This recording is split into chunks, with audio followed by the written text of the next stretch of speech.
ABCs and 123s aren't bad, but they don't create a smart child. In fact, focusing on them too early can quietly hold your child back. Because knowing letters at 2 doesn't mean they can focus, handle frustration, or stay curious when things get hard. And those are the skills that actually matter. If you want a confident learner, you don't start with the roof, you start with the foundation. Teaching academics without that foundation is like building a house on sand. It might look impressive for a moment, but it won't hold when real learning begins. So the real question isn't what do they know, it's what are they building underneath. In this video, I'll show you what those skills really are and the simple shifts that turn everyday moments into the foundation of a truly confident learner. In the early years, your job isn't to be your child's teacher, it's to be their architect. Because your child's brain isn't filled with information, it's built through experience layer by layer. And just like a house, you don't start with the roof, you start with the foundation. Seeing, hearing, connecting, regulating emotions, these are the systems being wired first. And everything your child learns later, reading, writing, problem solving, depends on how strong those early layers are. That's why academics come later. Not because they're unimportant, but because without the right foundation, they simply don't stick. You might be able to teach a toddler to recognize letters or count to 10, but if they can't focus, manage frustration, or stay engaged, that knowledge fades. It doesn't transfer. It doesn't grow. But when the foundation is strong, learning feels natural. Your child becomes curious. They try again when things get hard. They stay engaged long enough to actually understand. And that's what creates a confident learner. So instead of asking, what should I teach my child today? Start asking, what am I helping them build? Because every interaction, every moment of play, every response, every connection is shaping how their brain is wired. Here are the 3 principles that actually build that foundation before age 5. 1. Serve and return principle. 1 is about how you respond to your child, because every small interaction is literally shaping how their brain is wired. Professionals call this serve and return. Here's how it works. Your child serves first.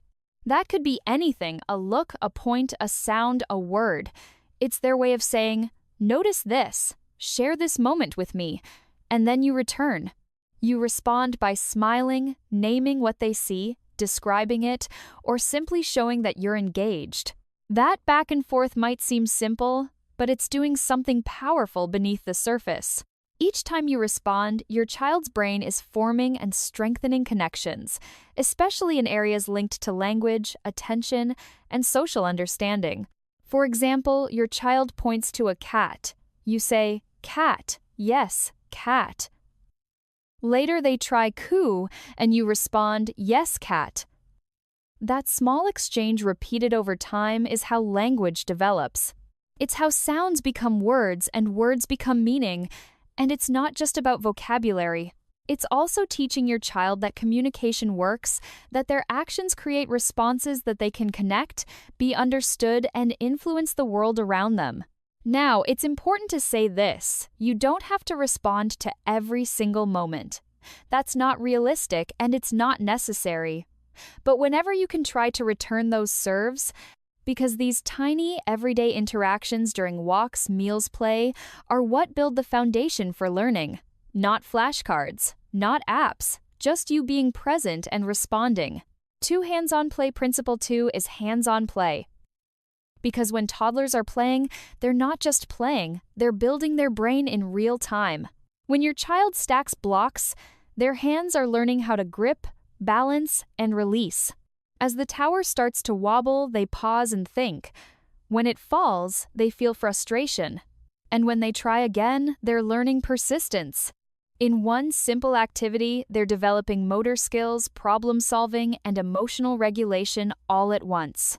And research consistently shows that this kind of active hands-on play is what strengthens the neural connections that learning depends on. But here's the key rule most parents miss: be their play partner, not their teacher.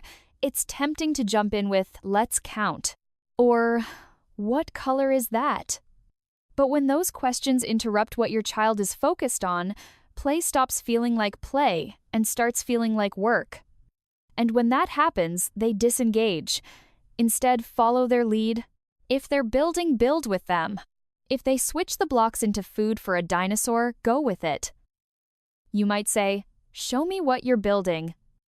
"What should we try next? I'll do it your way." This keeps them engaged longer, and the longer they play, the more their brain develops. And when it comes to praise, what you say matters too. Instead of "you're so smart, try," you kept trying until you figured it out. Because it's not just about what they achieve, it's about how they learn. 3. Protect the foundation. Principle 3 is about protecting the foundation. Because building strong brain connections is only half the equation, you also need to protect them. Now, not all stress is bad. In fact, small challenges like when a tower falls or something doesn't work are actually helpful. They teach your child that frustration passes and that they can try again.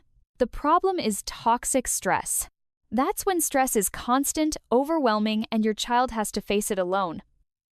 Over time, that kind of stress can interfere with the very brain systems needed for learning, attention, and emotional control. So how do you protect your child? There are 2 simple, powerful ways. First, make life more predictable. Young children feel safest when they know what to expect. Simple routines, clear expectations, and consistent boundaries help their nervous system stay calm and regulated. Second, co-regulate their big feelings. When your child is overwhelmed, your job isn't to fix it or talk them out of it, it's to help them move through it. You might say, "I see you're frustrated. I'm here." And then, less talking. Because in those intense moments, your calm presence matters more than your words. When you stay steady, your child's nervous system begins to settle too. Over time, they learn something powerful: that big feelings are manageable, that they're not alone, and that they can find their way back to calm. And that's what truly protects the foundation you've been building all along. Here's your daily 5-minute routine: 2 minutes serve and return, follow what they notice. 2 minutes hands-on play, let them lead. 1 minute effort praise. You kept trying.